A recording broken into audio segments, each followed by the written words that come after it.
శ్రీనివాసులు గారు ఈ ఘటన మీద సీఎం చంద్రబాబు నాయుడు చాలా సీరియస్ గా స్పందించారు. స్పందించిన వెంటనే ఇంటెలిజెన్స్ వైఫల్యం ఉంది అని చెప్పి ప్రయత్నం చేశారు. సో దీన్ని కూడా మీరు ఫాలో అవ్వట్లేదా? సీఎం చంద్రబాబు నాయుడు ఏం చెప్పారో దాన్ని కూడా మీరు ఫాలో అవ్వట్లేదని అర్థం చేసుకోవాలా?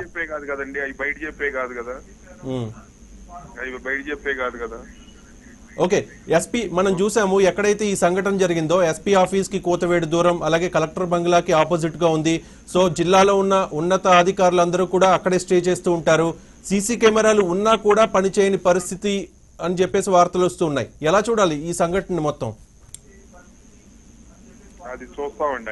అవన్నీ ఇంటర్నల్ అవన్నీ మేము ఎంక్వైరీ చేసి చూసుకోవాల్సింది అయింది అవన్నీ. సో ఇప్పుడు ఇవన్నీ రివీల్ చేయకూడదు అంటారు. రైట్, థ్యాంక్ యూ శ్రీనివాసులు గారు.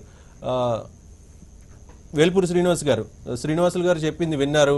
పోలీసుల వైఫల్యం, భద్రతా వైఫల్యం, పోలీసుల నిర్లక్ష్యం, వాట్ ఎవర్ ఇవన్నీ కూడా స్పష్టంగా కనిపిస్తున్న పరిస్థితి ఉంది. ఎక్కడో ఒక చిన్న కన్ఫ్యూజన్ అయితే ఉంది. పక్క ప్లాన్తో జరిగింది, ఏదో దీన్ని కేసుని తప్పుదోవ పట్టించే ప్రయత్నం జరుగుతోంది అని చెప్పేసి మీకేమనిపిస్తోంది? దీంట్లో ఇంటెలిజెన్స్ లోకల్గా డిఎస్పీ శ్రీనివాసులు గారు మాట్లాడారు.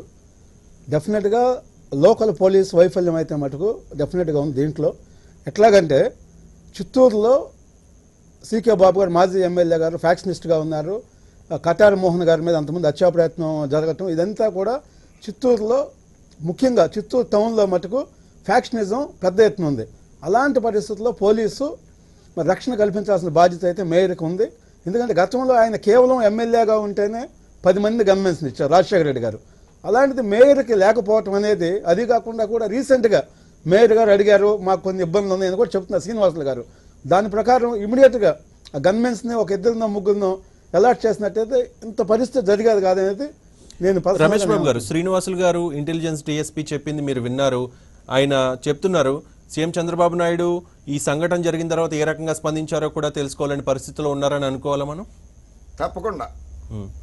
ఇంటెలిజెన్స్ వైఫల్యం అని చెప్పి అధికార పార్టీ రాష్ట్ర ముఖ్యమంత్రి స్వయంగా అంగీకరించినప్పుడు డిఎస్పీ గారు నేను సీఎం గారు ఏమన్నారో నాకు తెలియదు అనడం కూడా ఒక వైఫల్యమే. అది కూడా ఒక వైఫల్యమే.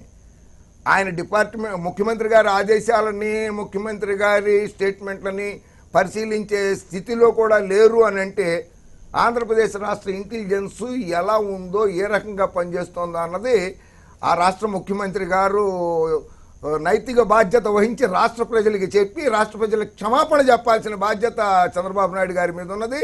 నా మేయర్నే నేను కాపాడుకోలేకపోయాను, నా జిల్లాలో నా సొంత నియోజకవర్గం పక్కన ఉన్నటువంటి మేయర్ని నేను కాపాడుకోలేకపోయాను, ఆమె భర్తను నేను కాపాడుకోలేకపోయాను, నా ఇంటెలిజెన్స్ వైఫల్యం చెందింది, నా పోలీసు యంత్రాంగం వైఫల్యం చెందింది కనుక ఈ ఆంధ్రప్రదేశ్ రాష్ట్ర ప్రజలకి క్షమాపణ చెప్పుకుంటున్నాననేటువంటి సాహసం చంద్రబాబు నాయుడు గారు చేసి ప్రజలు మెప్పు పొందితే చాలా బాగుంటుంది.